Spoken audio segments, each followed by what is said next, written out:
Hello everyone, Satnam. I'm Krystal and this is my baby Priya. Welcome to my channel. So this topic is one that I get a lot of questions on, especially on my social media.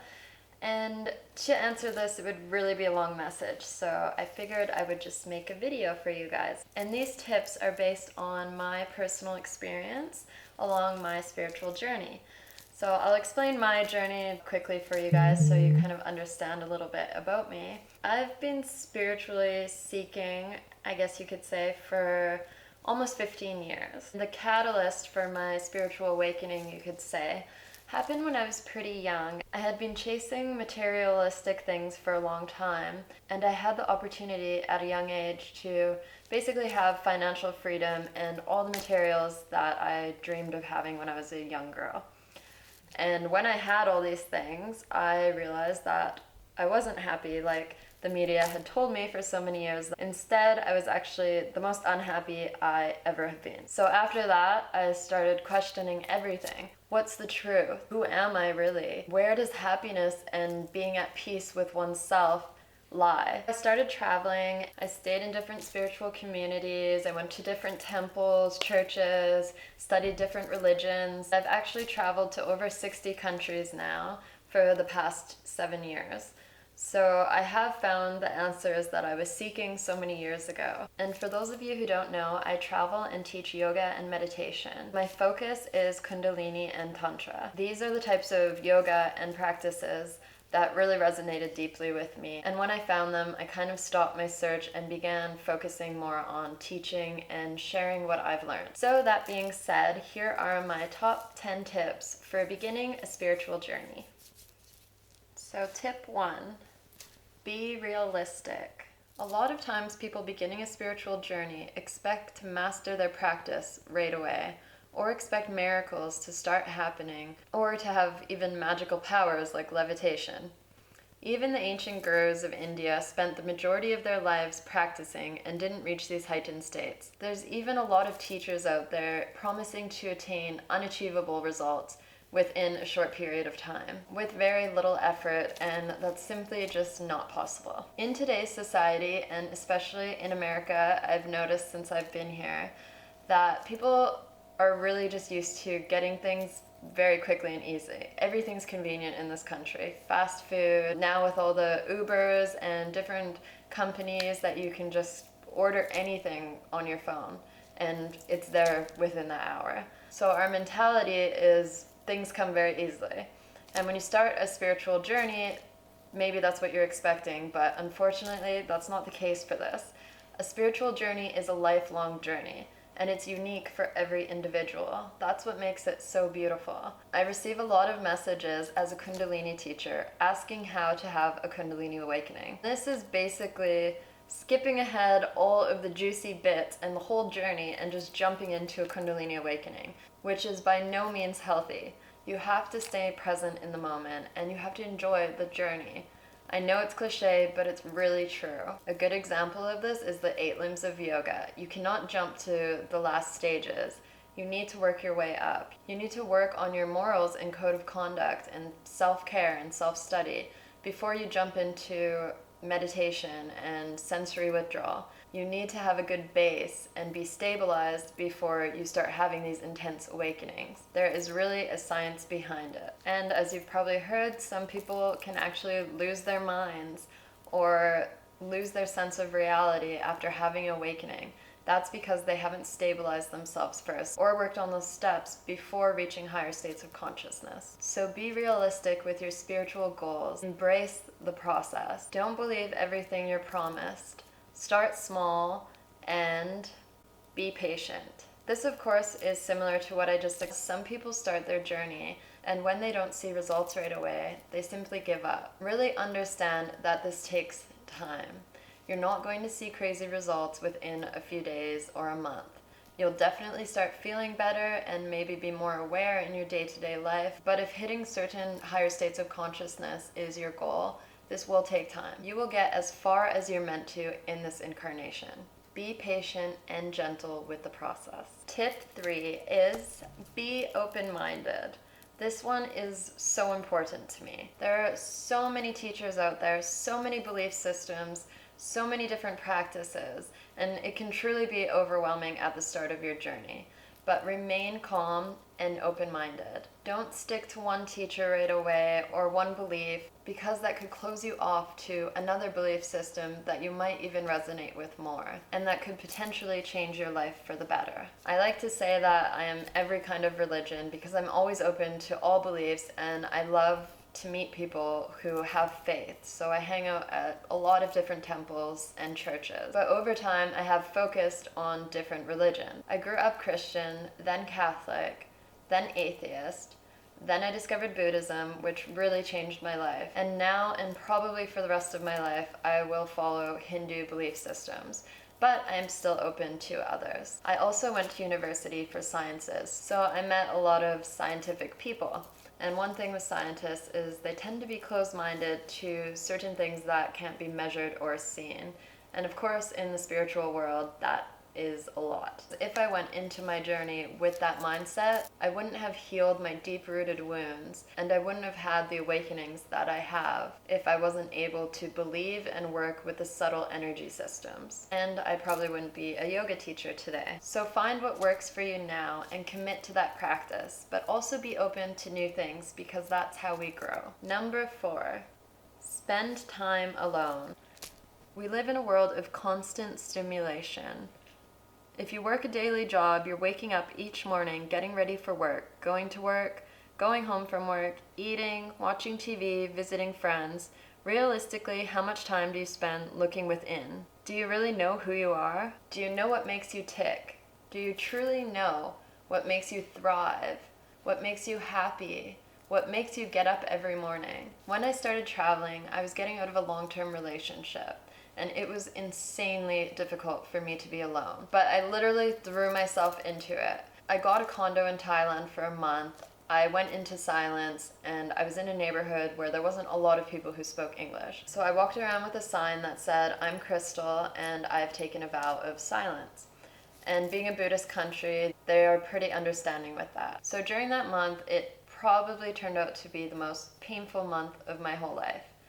I released everything from my relationship. I went through the pain of being alone, letting go of such attachment and suffering that was so unnecessary. And I continued to travel for a while by myself in different non-English countries, and I found myself. A lot of this was just through being with myself, sitting with myself, and meditating, but a big part of it too was journaling. I would ask myself questions I never asked myself before, because I always had a boyfriend, I always had friends around me, I always had distractions. I never got to ask myself, what do I like? What do I want from this life? And you can actually just Google self-discovery journal prompts, and you'll get a bunch of questions that will really help you discover who you are. And I know you've probably heard it before, but coming from someone who's traveled all around the world, the answers you are seeking are truly already within you.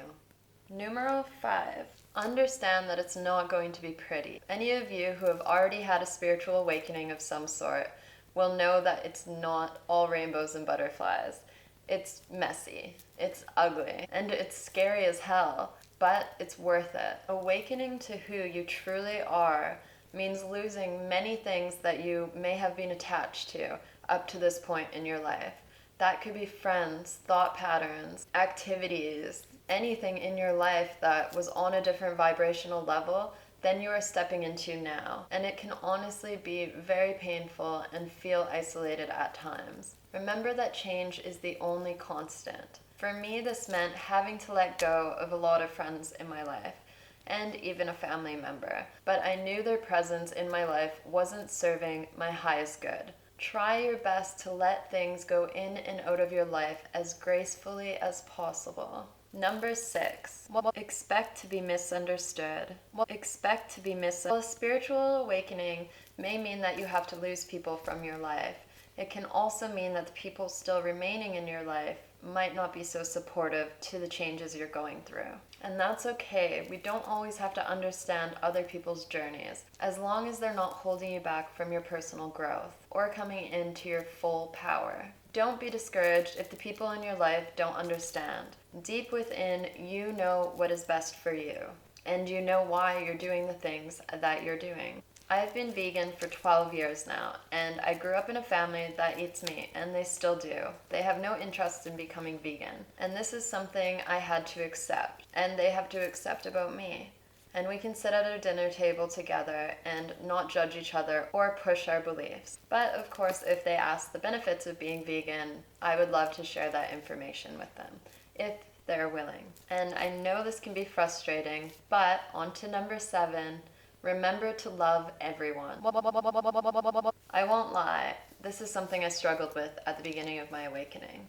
I was traveling around the world and I was seeing the damage that people were doing to themselves, to others, and to the planet.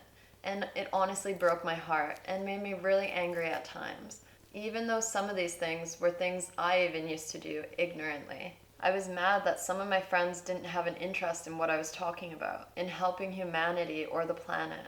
Again, we don't have to understand everyone's journeys. As much as we want it to be, that's just not our problem or concern. And a good quote to remember this, and I often remind myself of, is, we cannot judge others for the level of consciousness they are on. We can only love them. Accept people for who they are and what point they are at in their lives. And remember to love everyone. Next tip is have a healthy relationship with the ego. And I know you might think that having spiritual awakening means that you lose your ego, but unfortunately that's not the case. Our ego doesn't need to be our enemy. It's actually a necessary thing to go about our lives in today's society. Maybe some amazing gurus are constantly withdrawn from their ego, but this isn't going to happen at a beginner's level. When I came back to North America last year, and I started hanging around spiritual communities in Canada and America, I was actually pretty surprised that many of these teachers actually had very prominent egos. In some places, it was kind of like a competition to see who's more spiritual than the other, or who's a better yogi, and who's more flexible, etc. The idea of this is pretty absurd when you actually think about it. So please don't become one of those people and take your ego out of it. Be aware of your thoughts. When you know it's your ego talking, simply say, "Hi ego, I know you're there, but I'm not going to get hung up on what you say. I'm going to go to my heart and make my decisions from here, from a place of love." Learn to tell the difference between the two. It's kind of like the angel and the devil on your shoulder. And please follow your path from your truth. Speak from your truth. Act on your truth. That's your heart. Step into this journey with pure intentions, and all the goodness and love that you send out will come back to you even stronger. Number 9, find your tribe. We're so lucky to have access to communication with literally millions of people from our own home. Technology, of course, can have negative effects when used wrongly or excessively, but along your journey, it can really help you find your people. Even for me, while traveling and seeking people I could truly relate to and grow with, it still took me years to find these people on the same vibration as me that constantly inspire me and I to them. This is what it's all about. Inspiring, connecting, healing, and growing together, supporting each other and holding space along our paths. If social media isn't working for you, I would really suggest going on to meetup.com and typing in your interests and finding people who like to do similar things. I use this website a lot when I'm traveling. I just type in Kundalini events and there you go. I meet locals that are into the same things as me. Take advantage of these resources that we are so blessed with. Find your tribe and grow together. And the last one is kind of funny coming from me, but number 10 is you don't need a teacher. And I'm sure a lot of people would probably include finding a teacher on their tips. And I'm by no means saying not to find a teacher. Having a teacher, of course, is helpful. Otherwise, I wouldn't be here as a teacher. My point is, at the end of the day, you know what's best for you. You know the path to take for your highest good. No one can decide that for you. You are already whole. You are already healed, if you allow yourself to be. We as teachers just help guide you along the way. The rest you have to do for yourself. Don't get attached to the idea that you need a teacher. And please don't idolize a teacher or a guru, because we're all human. And I find when you call another human something and put them up on this pedestal, calling them something that is divine, something that is more in touch with God than you are, you will continue to separate yourself from this person rather than seeing this divine being as a reflection of yourself, and understanding that you're capable of exuding the same love and divinity that this individual already is. And something I read in a book recently, which has to do with this, is as long as you call things outside of yourself master, you will never realize the God you seek is within. I wrote it in my little notebook. So having a teacher, having a guru, of course, is amazing, and they can get you to where you need to be much faster than if you were doing it alone. Just keep a healthy relationship and know that the true teacher is within. So that's it. I hope you've enjoyed my top 10 tips for starting a spiritual journey. Please comment below with any questions or comments. I'd love to hear what you have to say. Many blessings to all you seekers and lovers. Sat Nam.